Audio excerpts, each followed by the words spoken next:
Memento Mori.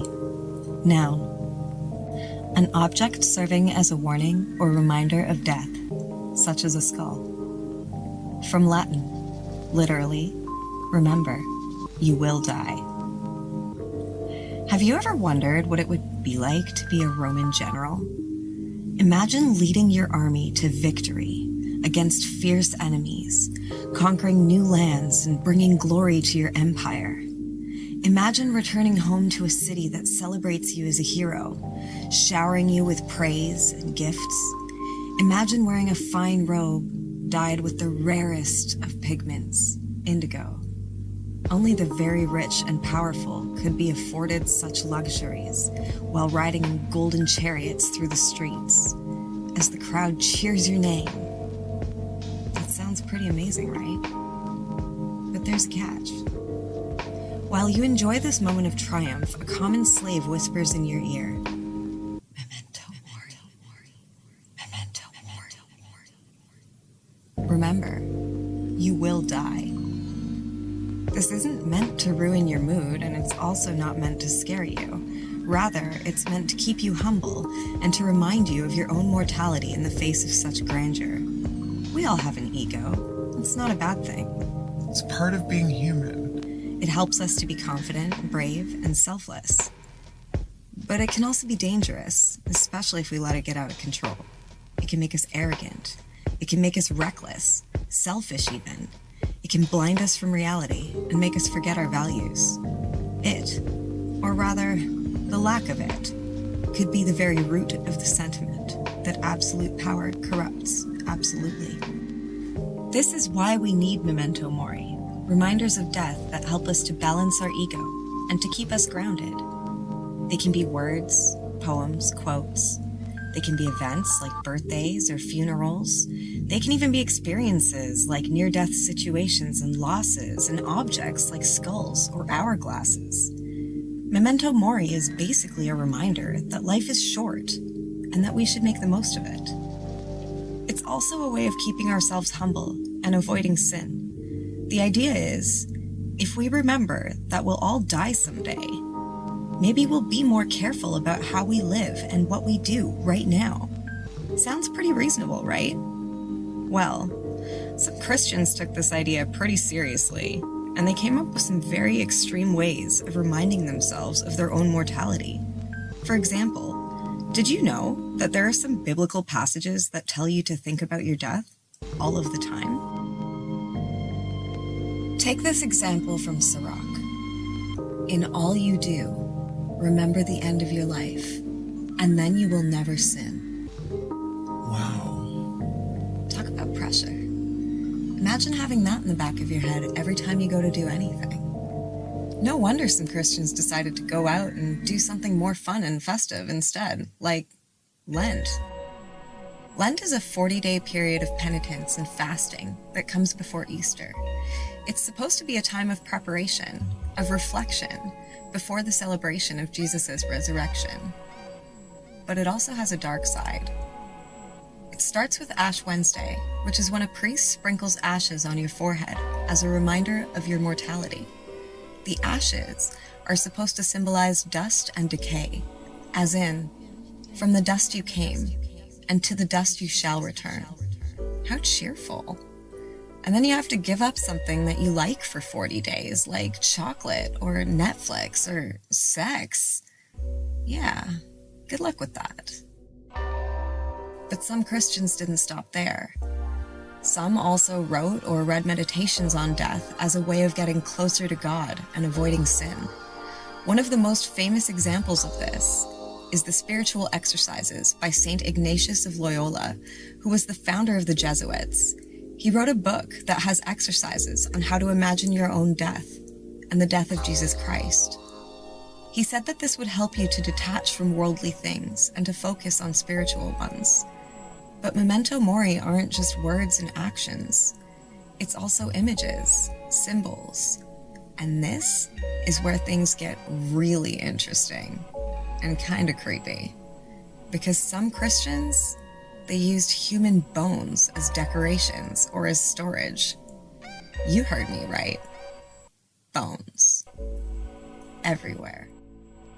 These places are called ossuaries, or bone churches, and they're exactly what they sound like, churches made of bones.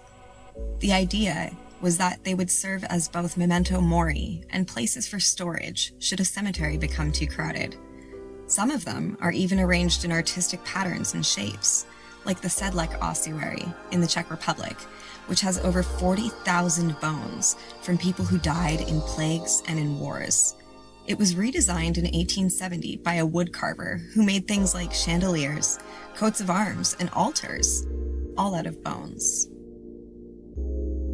Another example of this is the Capela dos Ossos in Portugal, which has over 5,000 bones from monks and other people who were buried in a nearby cemetery. It also features a poem at its entrance, which says, "Our bones are here, which await yours." How inviting. Bones aren't the only symbols of mortality in Christian art, though. There are also winged skulls, skull and crossbones, or even full skeletons carved on gravestones and tombs. These are meant to represent the soul leaving the body, or the inevitability of death. In painting, there are symbols like hourglasses, wilted flowers, dead animals, candles, and the like. The passage of time and our complete inability to stop it are common themes which many artists, myself included, maintain as a standard in our work today. I've always loved to create, and in my life, I always seem to come back to either writing, painting, or singing when I don't know what the next right move is. Looking back on my 33 years on this earth, I feel both a sense of profound gratitude and a little bit of sadness when I think about the moments which inspired me to create my most profound works, and also the many times I chose to find strength and comfort in myself when the world was being harsh, scary, and unfair.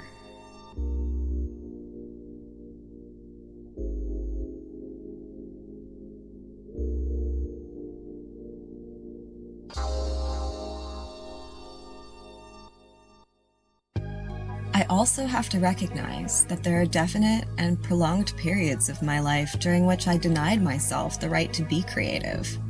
And those periods are the darkest too. In middle school, my best friend, she was a phenomenally talented artist, seriously. She drew these beautiful portraits that would give even professional artists a serious run for their money. Now, I've never been good at realism, but I love to play with bold lines, bright colors, and dark themes. There was a blissful period during my 7th grade year when her and I would spend hours together, creating without comparison. However, as the firstborn daughter of immigrant parents, that was criminally short-lived. Once my parents saw her art, mine was a waste of time, unless, they told me, I'd ever choose to actually get good at it, like my friend was. By the middle of the next year, the woman I'd lovingly referred to my whole life as my Canadian grandmother would unfortunately pass away in hospice after a long and brutal battle with cancer. My family was there every step of the way, and this would mark my first intimate experience dancing with death. As an already morbid and very anxious kid, this put me into a bizarre tailspin. I was definitely not okay, but everyone in my life seemed to keep telling me that I was. Nobody taught me how to grieve, or even acknowledged that it was okay, or that I was actively doing it. In a lot of ways, I owe my life to my 8th grade art teacher. She'd already noticed me pulling away from being open and creative in her class months before, but one particular day, she held me back for a few minutes after her class let out. She gave me this gigantic hug, and she told me that visual art was actually a magical salve to heal the soul. She wrote me a hall pass, and I spent the next class period with her, and she showed me so many greats who'd made an impact in the art world, not only because of their ability to draw realism, but rather, and more so, for their abilities to use color, light, shape, emotion, different mediums, mood, to express what words and pictures simply cannot. By the end of that hour, she'd turned me on to Goya, Munch, Bacon, Geiger, Picasso, Basquiat, Curry, and so many others. And my mind was blown wide open. I spent the rest of that school year doing, admittedly, slightly worse in all my other classes, but she wrote me hall passes on a near daily basis, with absolutely no questions asked. I'd like to thank her for my life, and I'd like to thank her for my passion for the arts, because without her, there's a very real chance that they both would have been extinguished permanently without ever having had a fair chance to start. My last abusive relationship went on for over 5 years, but the truth is, I've had a long history of them, running all the way back to my senior year in high school. Way back. 2007. A personal history of trauma and abuse, coupled with being the firstborn daughter to immigrant parents, most certainly laid the absolute perfect foundations for a lifetime of impossibly high standards, loads of self-deprecation, not always humorous, I might add, and a crippling guilt complex. Truth is, I grew up incredibly insecure. I got bullied a lot, at home and at school. While this is an extreme oversimplification of my story, it also gives important context to it and a little bit of understanding to how a relatively smart girl like me has found herself in so many emotionally demented and genuinely life-threatening situations along the road of my life. It's also notable to me that while I stopped creating art consistently after high school, I'd always return to it after the many instances of me crashing and burning my adult life into crisis. After my addiction came to a head, and I was in the earliest stages of my recovery, I rediscovered poetry. After the first time a relationship ended because a boyfriend hospitalized me, I bought my first real sketchbook in nearly a decade. Shortly after I met the ex who ultimately sparked the creation of this very YouTube channel, my father was killed following a completely preventable traffic accident, and with some money I got from the settlement, I funded my first and only to date full-length neo-soul album, 5 feet tall and bulletproof. Ironically, while my ex was initially a great source of inspiration and passion and camaraderie, over time, the abuse he made me endure eventually stole who I was, stole my desire to create from me again. I didn't write, draw, or sing a single thing unless I had to for the last few months of our relationship. It felt almost like the more horrible things he put me through, the less of myself I was in possession of, the further and further away I fell from God. I've been through some remarkably dark times in my life, but the slow descent of my being into pure and utter hopelessness is by far the most soul-crushing experience I've ever lived through, and to this day, I wouldn't wish it on my own worst enemy. For the first 6 months of 2020, life was outwardly hard and weird, even if you took the daily abuse right out of the equation. At the time, I was the back-of-house manager for a local ice cream parlor and bakery, and since we were food service, we weren't made to close during the lockdown. For the first few months of it, all the other staff were laid off, and my boss, her husband, and I made an agreement not to see anyone outside of each other and, of course, his 2 daughters, her daughter, her parents, my ex, and his son, until things calmed down. Let me tell you, in all of my vast and varied life experiences, nothing will ever come close to the sensation of desperate isolation and subsequent fear that I lived with constantly for the first 6 months of that year. By the time Valentine's Day rolled around, I'd fallen victim to an online scam. In my own desperation to get away from my ex, I ultimately set myself back by about 4 months. Honestly, I felt like giving up. I considered it, perhaps a little too closely. I remember feeling like I had as a little kid again, that my existence didn't mean anything unless I was actively serving the people around me, but that I was concurrently not allowed to expect their service at my own need. Like I had to respect their opinions and their right to free speech while actively moderating myself and biting my tongue. Like at any moment I could breathe wrong and the whole world would fall apart and it would all be my fault. None of his physical mistreatment ever hurt as badly as any of the endless psychological, emotional, and mental abuse did. Ask anybody who really knows me and they'll tell you I am no shrinking violet. At least, I didn't think I was until I met him. Nah, this evolution didn't happen overnight. I didn't fall in love with closed fists and caustic threats. The man I met, he was passionate, funny, humble, talented, kind. I'd already danced in the shadows with other men, and I'd been open and honest with him about my past, the things I'd seen, my fears, all of my hesitations. He listened. He reassured me, promised me, said that he could never, would never, had never. Turns out that he could, he would, he did, he had.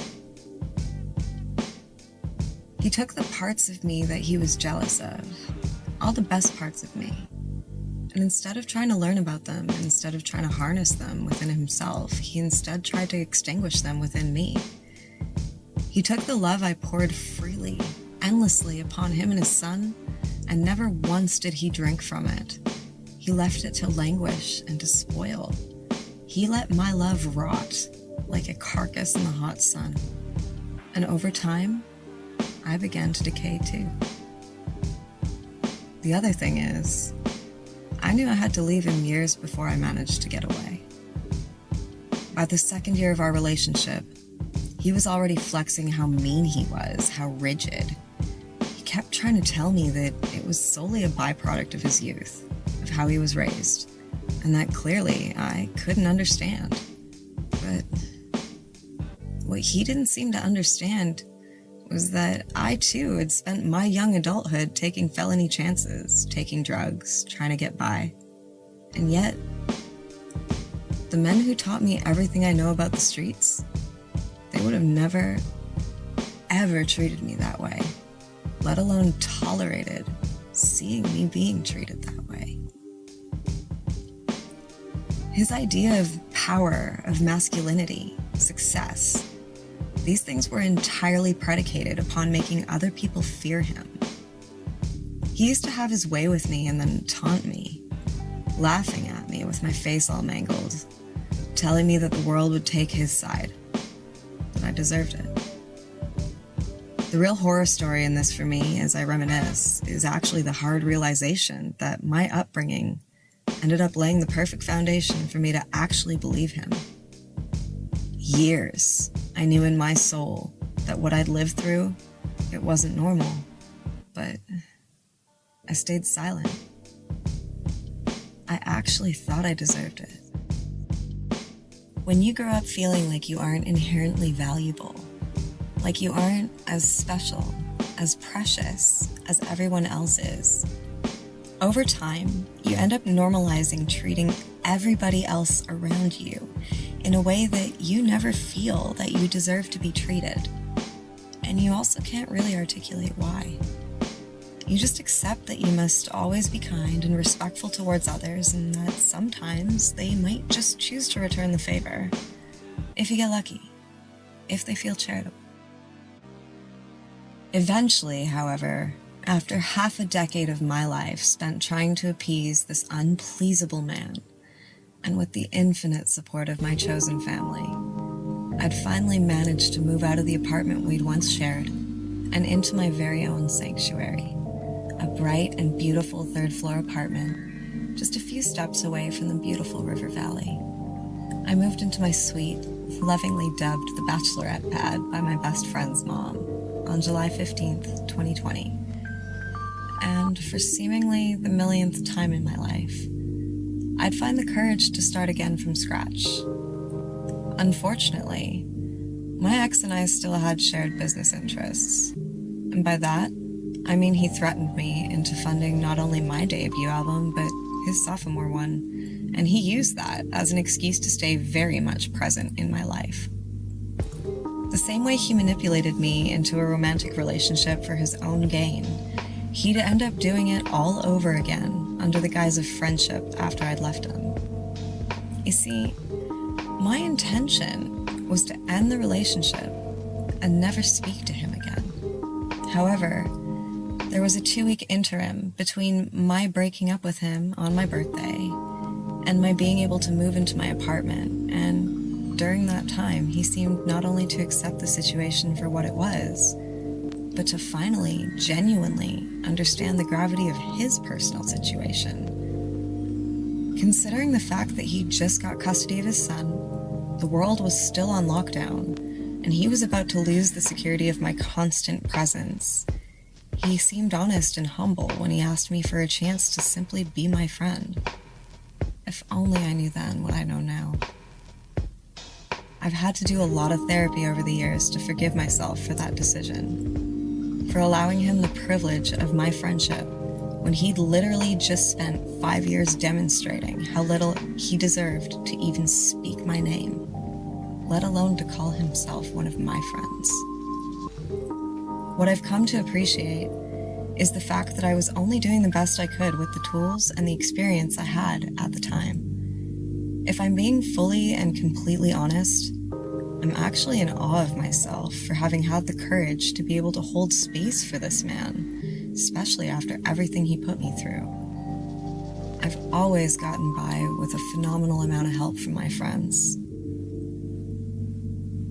It's an integral part of my ethos as a person to try to help those around me as often and as meaningfully as I can.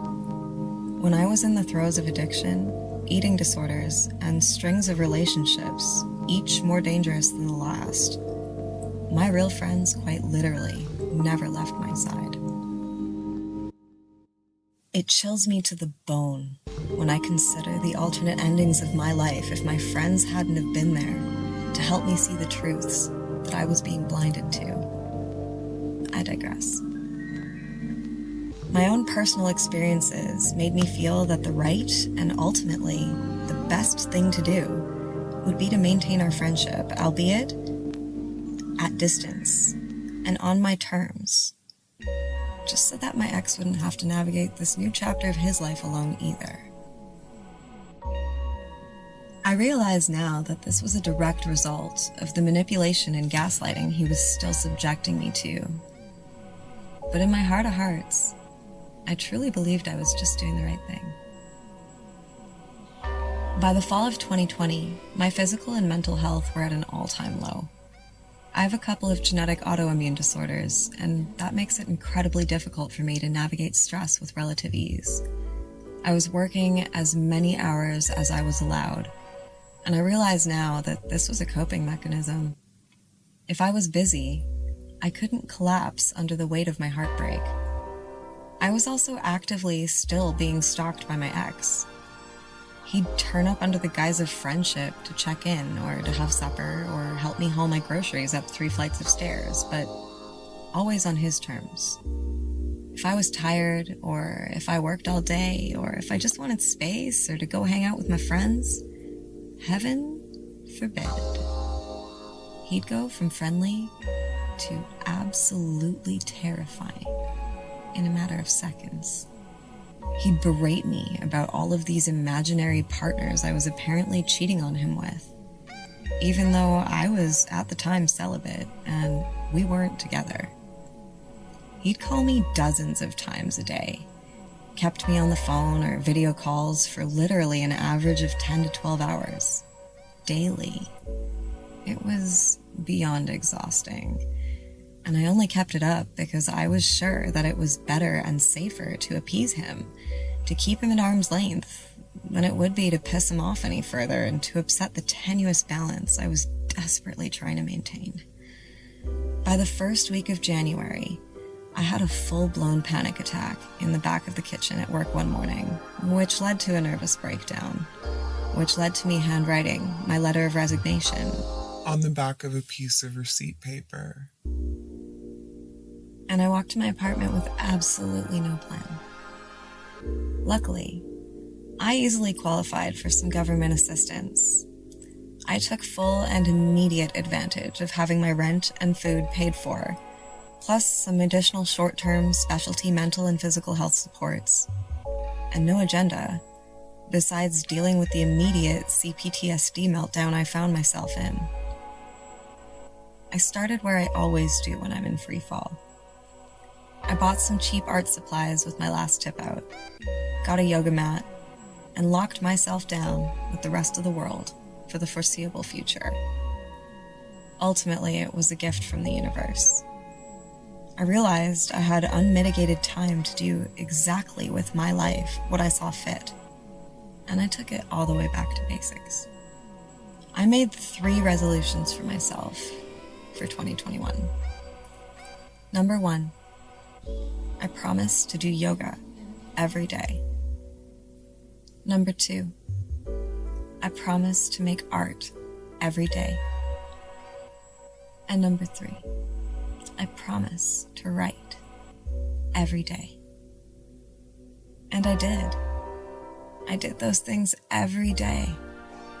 I made art. I started to rediscover my love of the horror genre. I'd put on horror movies while I painted. And let me tell you, those first few paintings, they were not great, but they sure felt amazing to create. And create, I did, and I'd continue to do. I started experimenting with these wild mixed media canvases. I made these intricate calaveras, sugar skulls, theological symbolism, expressionism, surrealism. I played with watercolor, graphite, charcoal, oil pastel, and everything else I could get my hands on. I did yoga in between layers of paintings while they dried, went on long walks. I watched every sunset. I slept in. I woke up. I romanticized drinking my coffee and checking the mail. I was genuinely very content during lockdown, except for the fact that I was still actively being abused, and I was earnestly trying to heal at the same time.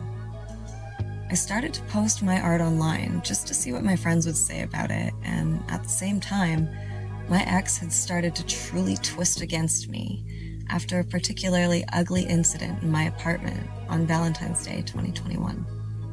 Now, he was not only stalking me, he was putting me through this endless smear campaign, telling all kinds of colorful lies and painting unflattering pictures about me online and in person, constantly, endlessly, cruelly. He involved family members I'm estranged from, friends I've had for years, strangers, at one point, the whole internet. So, I decided that I would start talking very generally about my experiences and facts about domestic violence on TikTok, as a counter-protest, if you will. I'd also like to take a moment just to mention that he's not a secret. However, I have from the very get-go refused, and I continue to refuse, to ever speak his name on social media. I will not make him or any of my other abusers famous for their bad behaviors. What I hope to do instead is to act as the personification of Memento Mori to him, them, and to whomever chooses to protect them. If any of you are watching this, I hope you finally recognize that my love has always been and will forever be a force infinitely greater than your misplaced hatred. I hope you're in therapy. I hope for the sake of those unlucky enough to still be around you, that you've started to at least take accountability for your mental health. Posting my story online would ultimately lead me to meet some of the coolest and most creative people on the face of this planet through the hundreds of creepypastas, ARGs, and assorted YouTube rabbit holes I fell down when I couldn't sleep.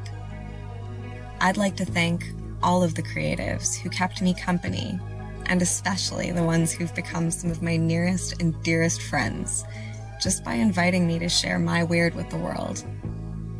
Anyway, I kept creating, I kept enduring, and I kept hoping and praying, blindly believing. By the time November rolled around, I was personally invited to be a part of my first gallery art show. That's a story I'm going to have to tell in full another day, but the important part of it for now is that while I was waiting for the cab home on the last day, my ex showed up and assaulted me outside of a hotel. And his abuse was finally caught on tape. I called my best friend, and her mom rushed over and stayed with me while I finally called the police. After 5 long, scary years in a relationship and more than a year separated from my ex, I finally had a real opportunity to protect myself. And ultimately, I was awarded an emergency order of protection against him. After more than half of a decade, the lid had finally been blown off the hornet's nest that was my life. But the end was unfortunately nowhere near me yet. As is standard practice for most abusers when they've been exposed, mine didn't handle this very well. He enlisted his entire family and his group of remaining friends to try to make my online life unbearable. And this smear campaign, I'll admit, it almost took me out, if I'm being totally honest. Almost. There's nothing more demoralizing than the realization that a restraining order can't stop your abuser from abusing you. It really only forces them to act in sneakier ways. I was in the middle of building the Ella Favela brand at the time, and given the absolute amount of garbage this man had put me through, I decided I wasn't going down without a fight. This marked the time for me that I truly started taking TikTok seriously. Instead of choosing to fight fire with more vitriol, I instead devoted myself to sharing facts, advice, knowledge, how I survived his domestic abuse. It didn't even take a few weeks for this to start taking off, and slowly everything started to feel a little better. His flying monkeys started to leave me alone, and I started to feel a little bit safer for the first time in years. Unfortunately, as is standard practice with most domestic abuse cases, my initial order of protection was only valid for 3 months. When I went to court that February to renegotiate its terms, the judge informed me that he felt it unnecessary to extend past April 1st. Since, and I quote, Mr. Redacted has promised to leave you alone, and since you don't have kids, I'm sure you're able to stay calm and call 911 if anything untoward were to happen. That day, I decided not only that I had to move, but that I had to start speaking up with even more gusto about my experience in navigating this entirely garbage situation. I spent the next almost 3 months in full-blown, handle-it, crisis mode.